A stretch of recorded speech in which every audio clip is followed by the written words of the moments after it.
Assalamu alaikum, everybody. Thank you for joining us here again at Straight Talk. Today, it's approximately been a year since we last produced a video on the crisis of the Rohingya Muslims. This is our second video, and the reason for doing this video is because the situation in Burma has escalated to new heights. The situation is dire. People are seriously suffering. All sorts of persecutions, atrocities taking place. As we have discussed in our last video, the situation has just not got any better.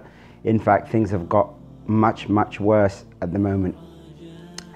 And I've made several points in the last video, but I wanted to elaborate a little bit here again and maybe address a couple more points for us to try to understand the situation and try to find a solution. You know, start to think deeply about the whole issue, why these problems are persistent, why we don't find resolution to these problems, and that has been a common reality, if you like, across the entire Muslim world, where Muslims are being persecuted, Muslims are suffering, and the situation just gets from bad to worse. The Muslims have responded. Muslims are responding. We have seen demonstrations taking place from Indonesia to Chechnya to Russia to Bangladesh, and even here in the West, in Britain and in other places too. So generally we can see charity organizations as well. You know, they're doing their bit. They're trying to help these people in supporting them, getting food to them and so on. So we can see there's a very positive response from the Muslim Ummah in general.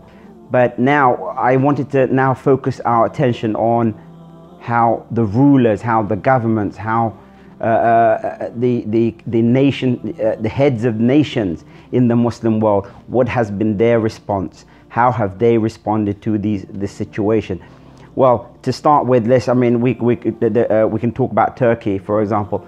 Turkey, if you look at Turkey, Turkey is just giving a lot of lip service. Turkey seems to be, always there giving lip service when situations, when crises happen to the Muslim Ummah, and they never seem to be able to act or never seem to be able to actually do anything. I don't want to divert from the discussion, but we've seen this in Syria. We've seen this in the past with Rohingya as well, and we're seeing it again. It's been lip service, from start to finish. What we have seen in places like Bangladesh, the government there, we see the government of Bangladesh is actually has openly betrayed the people of Burma, the Muslims of Burma, and have gone against the wishes of the people of Bangladesh even. And the latest news that has come out is that the Bangladesh is now has gone into an agreement with the Burmese, the oppressors, the people who are butchering and massacring the people.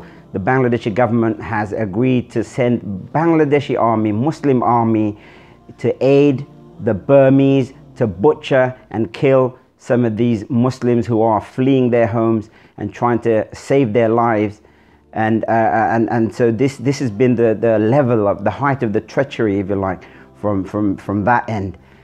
Then we can look at Pakistan. Pakistan again, no response. We see, if you look at Saudi Arabia or other Gulf countries, they have not bat an eyelid.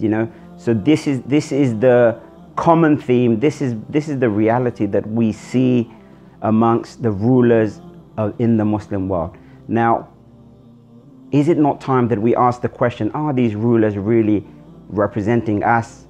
Are these rulers there for us? Are they, do they feel what we feel? Do they see what we see? Do they care for what we care for? And it is plainly obvious that that is not the case. These rulers do not represent the Muslims. They do not share our concerns. They don't care. They have no connection. They have no affinity with the Muslim Ummah at large. So that is the situation with our rulers. But is it enough? Is it enough that we constantly criticize our rulers every time something happens, and then we criticize our rulers, and in return the rulers then start to label us as, oh, extremists or Islamic fundamentalists or so on and so forth. When we demand our legitimate right for political representation, for support in difficult times, for protection, these are our rights. Any person in this world has a right, and the government has a responsibility. The rulers, the leaders of any nation have a responsibility towards their citizens, towards their people that they claim to be representing. And in this situation, it is absolutely our right to demand all of these things. Protection from our rulers, our politicians, our governments. This is the obvious thing. But we find that these people, instead of representing us, instead of aiding us, instead of supporting us, they work completely against us. Where is the problem? What is happening? We know that the Ummah is facing a global political crisis.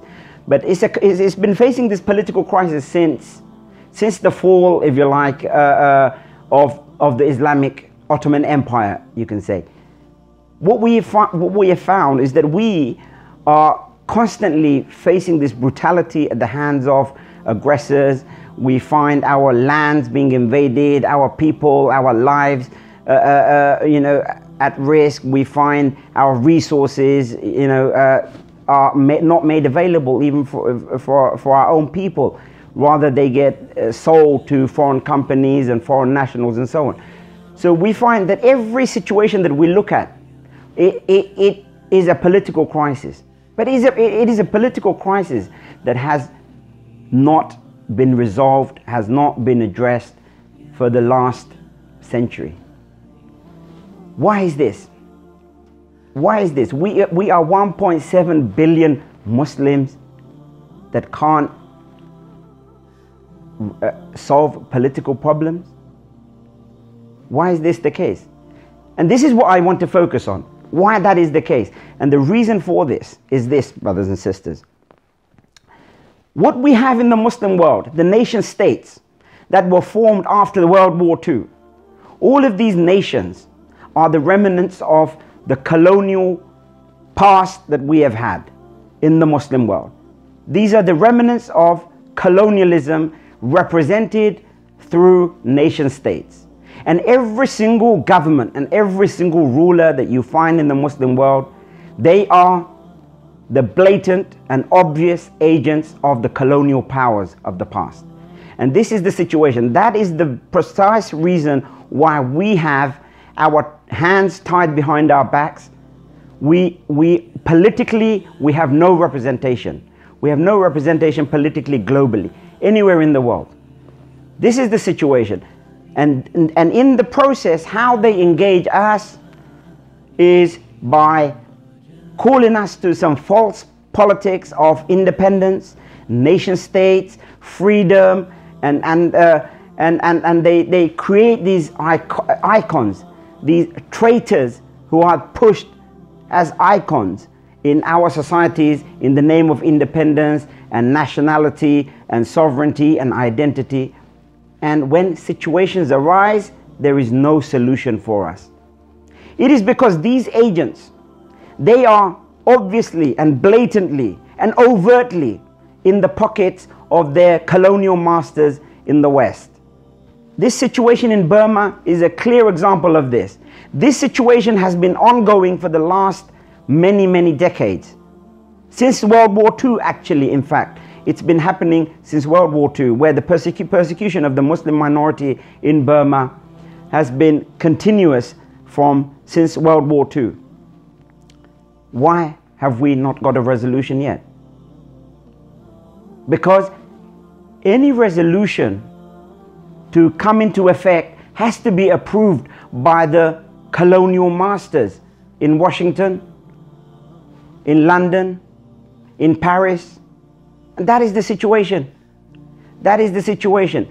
This is the thing that has tied our hands behind our backs. Politically, we are paralyzed. And until and unless we remove the shackles of this colonial policy, and this whole system by which we have our hands tied behind our backs, nothing will change. No solution will come for the people of Burma, no solution will come for the people of Palestine, and no solution will come for the people of Syria or Iraq or Afghanistan. And that is the situation. And I urge Muslims to really think about this and understand that until and unless we boycott such system and participation in such system, the United Nations is a joke. United Nations wasn't designed to really give solutions for you and me, brothers and sisters. United Nations is not there to help the people of Burma. And this is why we have to realize we are alone in this, and we have to carve out our own political will and own political vision and our own political system. And that is the thing that will bring change to everything, where we boycott participation in Western secular systems. It is because of our participation they can influence and they can dominate over our affairs.